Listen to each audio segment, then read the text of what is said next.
माहेर दोन्हीही आपापसात विरोधात उभे आहेत. आणि मासाहेब जिजाऊ छत्रपती शिवाजी महाराज गर्भात असताना सुद्धा सासरीच आहेत, माहेरी गेल्याच नाही. कारण माहेर आणि सासरी यामध्ये युद्ध छेडलेलं आहे, भांडण आहे.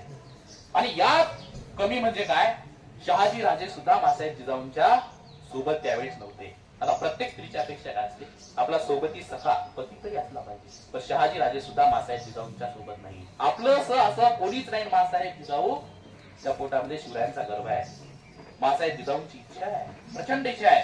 आणि मासाहेब जिजाऊ एक तळमळ होती मासाहेब जिजाऊंची, पण सांगावी कुणाला, कारण आपलं कुणी आहे का जवळ नाही.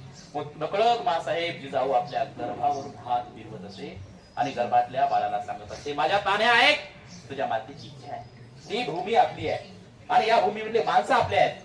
आणि या यवनांनी या भूमीला पारतंत्र्यात टाकलेला आहे. माझ्या बाळा, तू जेव्हा जन्म घेशील तेव्हा या मातेला पहिल्यांदा तुला स्वातंत्र्याचा अमृत पाजायचा आहे, जन्म घ्यायचा. ही इच्छा होती मासाहेब जिजाऊंची.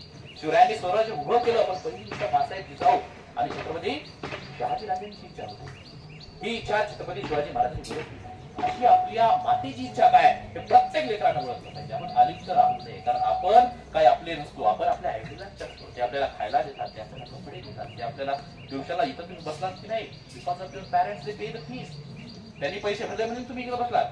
नाही तसे बरेच विद्यार्थी त्यांची फीस भरली नाही, त्यांना बाहेर निघाले. त्यामुळे आपण कधी तरी आपल्या आई वडिलांना विचारलं पाहिजे, तुमची इच्छा काय, माझ्या तुमच्या अपेक्षा काय. ते जीवन मूल्य क्रमांक 1 आहे.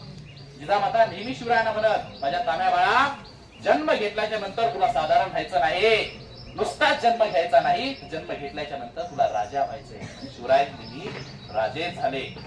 ही आपण आपल्या आई वडिलांतून इच्छा बाळगली पाहिजे. माता सुद्धा तशीच झाली. अगं जिजाऊ तुझे किती किती गुण गाऊ, अगं जिजाऊ तुझे किती किती गुण गाऊ. जिजाऊ म्हणे, तू शिवरायांना वयाच्या 5व्या वर्षी हातात तलवार दिली आणि घोड्यावर बसायला शिकवले.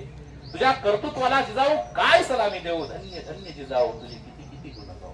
अशी महाराष्ट्र माता जिजाऊ होती. त्यामुळे आपण सुद्धा शिवरायांनी कसं आपल्या माते